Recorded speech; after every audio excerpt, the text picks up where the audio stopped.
കഴിഞ്ഞു. വയനാട്ടിലേക്ക് പെട്ടെന്നൊന്ന് പോവാ. 85,000 1 ലക്ഷത്തിലേക്ക് അടുക്കുകയാണ്. 1 ലക്ഷത്തിലേക്ക് പ്രിയങ്ക ഗാന്ധിയുടെ ലീഡ് അടുക്കുകയാണ്. 85,000 ആയി കഴിഞ്ഞു. അതാണ് സാഹചര്യം. വയനാട്ടിൽ വൻ ഭൂരിപക്ഷത്തിലേക്ക് പ്രിയങ്ക ഗാന്ധി കുതിക്കുന്നു. 87,533. പാലക്കാട് 1,418. ആരും പ്രതീക്ഷിക്കാത്ത ഒരു വിജയത്തിലേക്ക് UDF ക്യാമ്പ് അടുക്കുന്നു എന്നതാണ് സാഹചര്യം. എന്തായാലും 3 റൗണ്ട് കഴിഞ്ഞപ്പോൾ 1,176 നമ്മൾ നേരത്തെ കൊടുത്തതാണല്ലോ. 4 റൗണ്ട് ആയപ്പോഴേക്കും വീണ്ടും ലീഡ് കൂട്ടും. അതായത് ഏകദേശം 300 സംതിങ് അല്ലേ, അത്രയും വോട്ടുകളുടെ ലീഡോട്.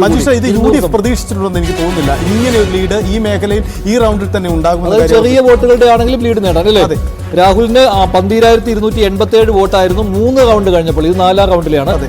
സി കൃഷ്ണകുമാറിന് അപ്പോൾ 11,111 ആയിരുന്നു. സരിന് 6,737.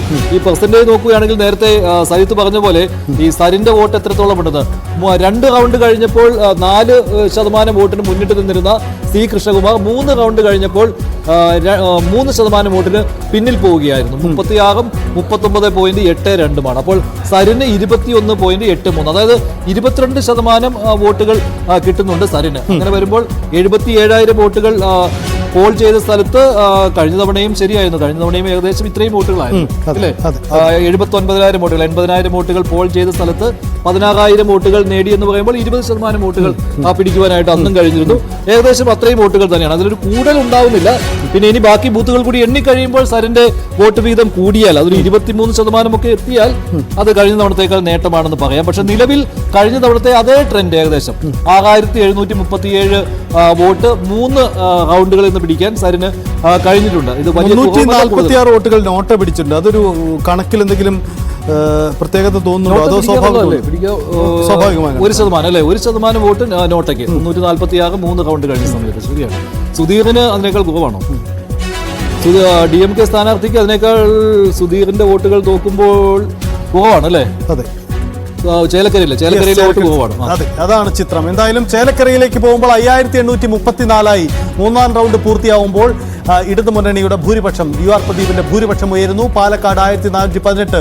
അവിടെ വലിയ കുതിച്ചുചാട്ടം രാഹുൽ മാങ്കൂട്ടം നടത്തുന്നു. അപ്രതീക്ഷിത മുന്നേറ്റം നടത്തുന്നു. BJP കേന്ദ്രങ്ങളിൽ 5ാം റൗണ്ട് ഇപ്പോൾ വോട്ട് എണ്ണിക്കൊണ്ടിരിക്കുകയാണ്. 5ാം റൗണ്ടും BJPയുടെ അതിശക്തമായ കേന്ദ്രങ്ങളാണ്. അതെ, 5ാം റൗണ്ട് അതിശക്തമായ കേന്ദ്രങ്ങളാണ്.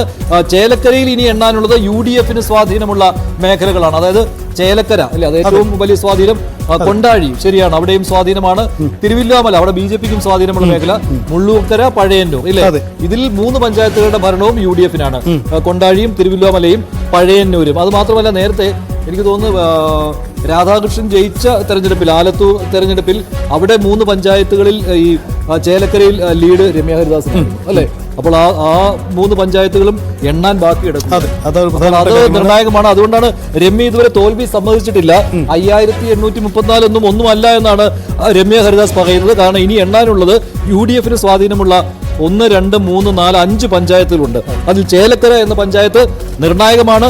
അവിടെ പരമാവധി വോട്ടുകൾ നേടാമെന്നാണ് UDF പ്രതീക്ഷിച്ചത്. എനിക്ക് തോന്നുന്നത് ഇത് സ്വാധീന മേഖലകളിൽ LDFന്റെ വോട്ട് കുറയുകയാണ് ചേലക്കരയിൽ ചെയ്യുന്നത്.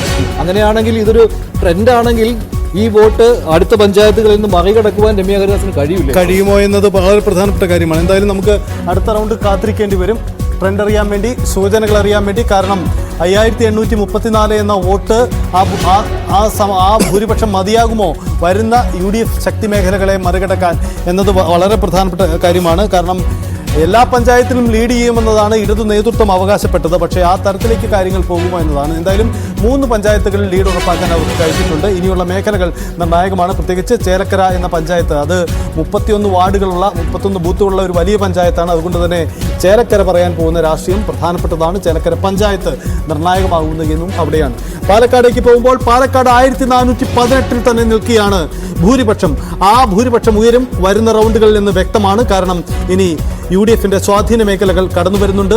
ഒപ്പം BJPയുടെ മേഖലകളുമുണ്ട്. പൊതുവിൽ BJP മേഖലകളിൽ തിരിച്ചടി ഉണ്ടായെങ്കിൽ സൂചന നൽകുന്നത് എന്ത് എന്നത് വളരെ പ്രധാനപ്പെട്ടതാണ്. വയനാട്ടിൽ അതേസമയം 1 ലക്ഷത്തിലേക്ക് അടുക്കുകയാണ് പ്രിയങ്ക ഗാന്ധിയുടെ ഭൂരിപക്ഷം.